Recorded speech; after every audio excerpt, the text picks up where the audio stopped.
Saya ingin menyambung ucapan yang sebelumnya dan pertanyaan tadi nanti akan saya jawab, Oke. kata Al-Habib Umar. Pertama bahwasanya, ketika, seseorang itu dia hidup di dunia ini, dicontohkan oleh Al-Habib Umar misalkan, seseorang tertidur di rumahnya, kemudian tiba-tiba dia terbangun sudah ada di dalam sebuah perahu, Oke. di kapal. Oke. Oke, kapal yang sedang berjalan. Maka orang yang berakal, dia akan berpikir, dia akan memfungsikan akalnya, dia akan bertanya, "Apa gerangan, kenapa kok saya bisa ada di sini? Ya. Siapa yang menyampaikan saya ke sini? Yang membawa saya ke sini? Kemudian juga ini kapal berasal dari mana? Tujuannya kemana? Terus kenapa saya ada di sini untuk apa? Apa tujuannya? Apa hikmahnya?" Maka orang yang berakal dia akan memfungsikan akalnya untuk berpikir seperti ini.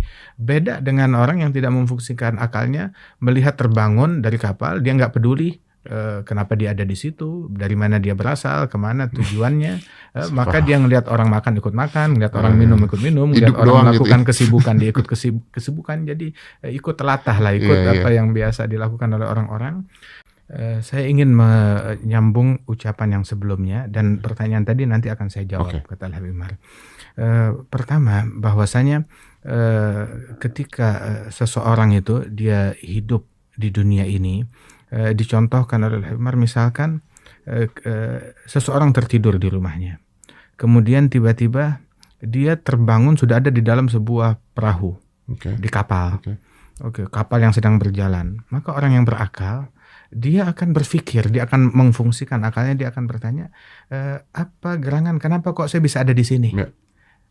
Siapa yang menyampaikan saya ke sini? Yang membawa saya ke sini? Kemudian juga ini kapal berasal dari mana? Tujuannya kemana? Terus kenapa saya ada di sini untuk apa? Apa tujuannya? Apa hikmahnya?" Maka orang yang berakal dia akan memfungsikan akalnya untuk berpikir seperti ini. Beda dengan orang yang tidak memfungsikan akalnya, melihat terbangun dari kapal, dia nggak peduli, kenapa dia ada di situ, dari mana dia berasal, kemana tujuannya, maka Paham. dia ngelihat orang makan ikut makan, ngelihat orang Iya, minum iya. ikut minum, ngelihat Hidup orang doang gitu melakukan ya? kesibukan, dia ikut kesibukan, jadi, ikut telatah lah, Iya, ikut iya. apa yang biasa dilakukan oleh orang-orang.